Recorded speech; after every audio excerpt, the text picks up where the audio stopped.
is napakuluan na po yan. Hi guys! Good day po! Ngayon po magluluto po ako ng kalderetang baka. Ayan po yung aking mga ingredients. Ito po yung pinagkuluan ko sa karne ng baka na ipagsasabaw ko po mamaya.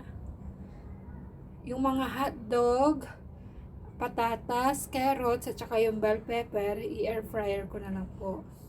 Yung mamasita kaldereta at ilalagyan ko po siya ng tomato puree. Just in case lang po yung kulay niya. Mamasita yung kaldereta. Yan po. Yan, minaluan ko lang po siya dyan. Mamaya dyan ko po pakukuloyin mamaya yung baka. Mag-a-add din po ako ng sili. So, sa akin lang po yan. Yan po, start na po tayo maggisa.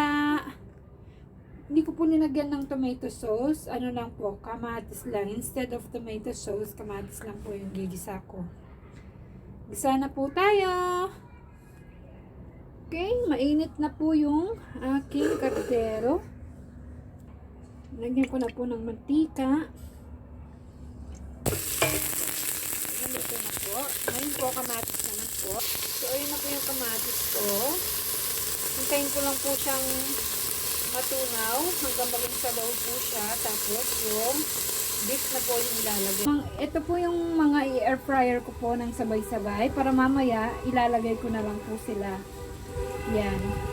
I-air fryer ko po yan ng mga 10 minutes. Tapos po po kami. Ayan po. Ayan.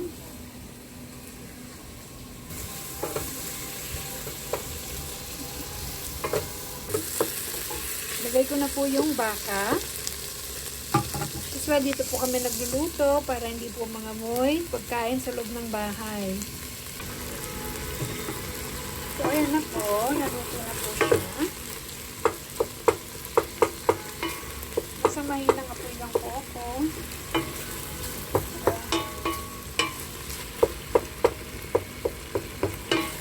Sayang na din po ako.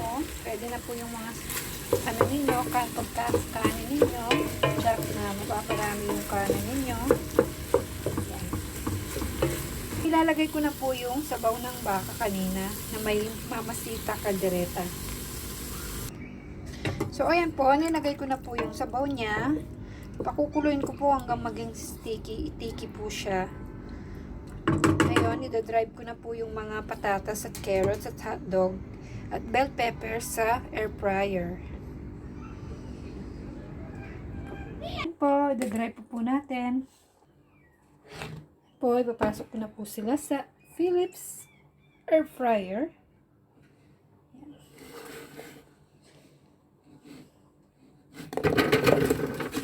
Oops. Okay. Close ko na po. May nakasaksak na po siya. And then, power ko na po. Lagay ko lang po sila sa dito. Yan. Time is mga 8 minutes. Start na po natin.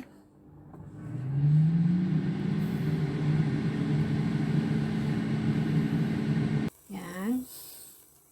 Luto na po sila for 8 minutes. Ready to ihalo na lang po dun sa kaldereta. Mabilis na, wala pang oil, wala pang prito-prito. Yan po ang air fryer. Philips air fryer. Saan ka pa? Ano po, kumukulo na po siya.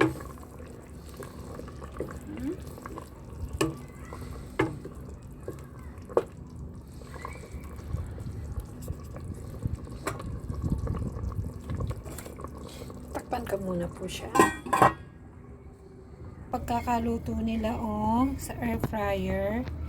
Yan po. Ngayon po, ilalagay ko muna yung mga patatas at carrots. Panghuli na lang po yung dalawa. So, ayan po, nailagay ko na po yung mga patatas at carrots. Hintayin ko lang po silang malambot. And then, ilalagay ko na po yung mga huling sahog. Yung hotdog, yung bell pepper, yung green peas, at saka po yung white beans po. Tapos, asin paminta na lang po nun. Po ko ng konting tomato puree para makulay lang po ng konting pula. Konti lang po. Yes. Okay. Sa atin po nilalagay at suite.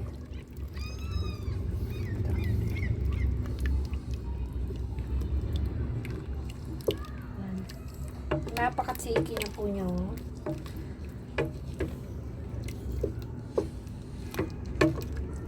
Habang pinapakuloan ko po kanina yung bakal, linagyan ko na po ng nor beef cubes para malasa po siya.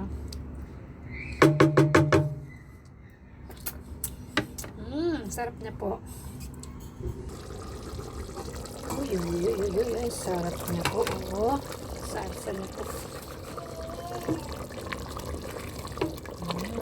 Lalagay ko na po yung green peas at yung sili at saka po yung white beans.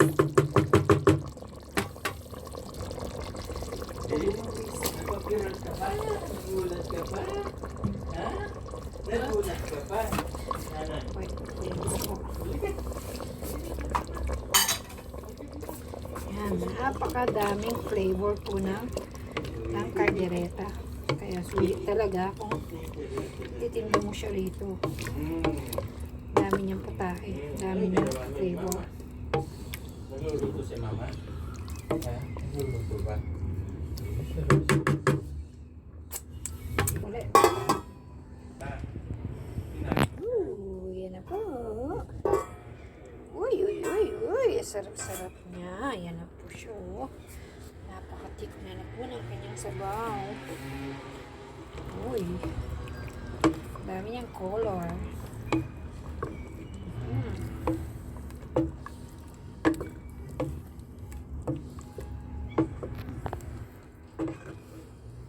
Dati po hindi ko po alam lutuin to. Sa kakapanood ko lang po ng YouTube hanggang sa paulit-ulit po. Yan. Medyo iniiba ko lang po yung ibang yung procedure niya pagluto. Hanggang sa natutunan ko po siya.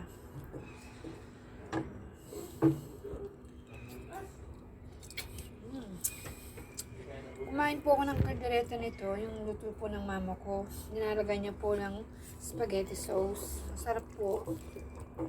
Niluluto niya po yung, alam mo po yung leeg ng manok, paa ng manok, tsaka atay ng manok, yon. Nasa Pilipinas pa po ako.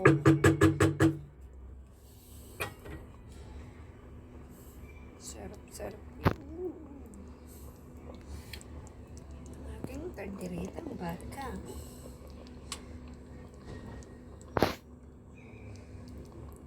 Lagyan ko na po na siya ng asin. Yan. At paminta.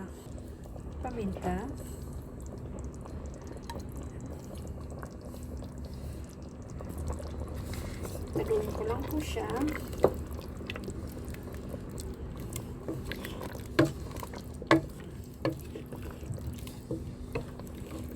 Napaka-creamy na po ng kanyang sauce. Kasi di na po ako nag-add ng water. Kung ano po yung pinagkuluan ko kanina, yun lang po yung linagay ko.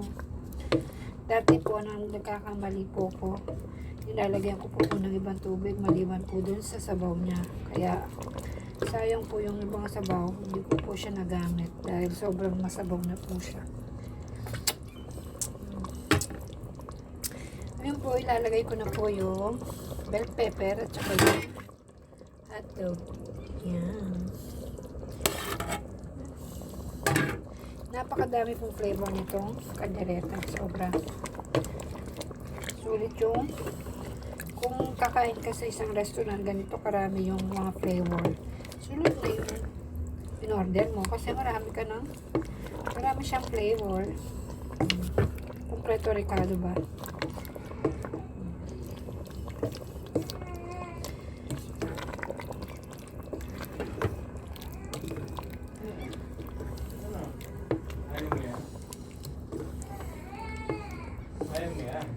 Here's my beef caldereta.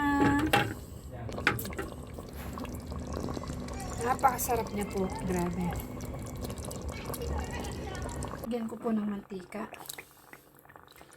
At haluin. Basmati po kasi yung rice namin. Kahit jasmine rice okay lang lagyan ng mantika. Para maganda lang yung niya pagkakaluto. Ito na po yung kanin namin. Dapat may ready ka po kong kanin sa masarap na ulam. Maganda na po. Manyaman na ulam. Kompleto recado. Plus coffee. Na po. With coffee. Patis.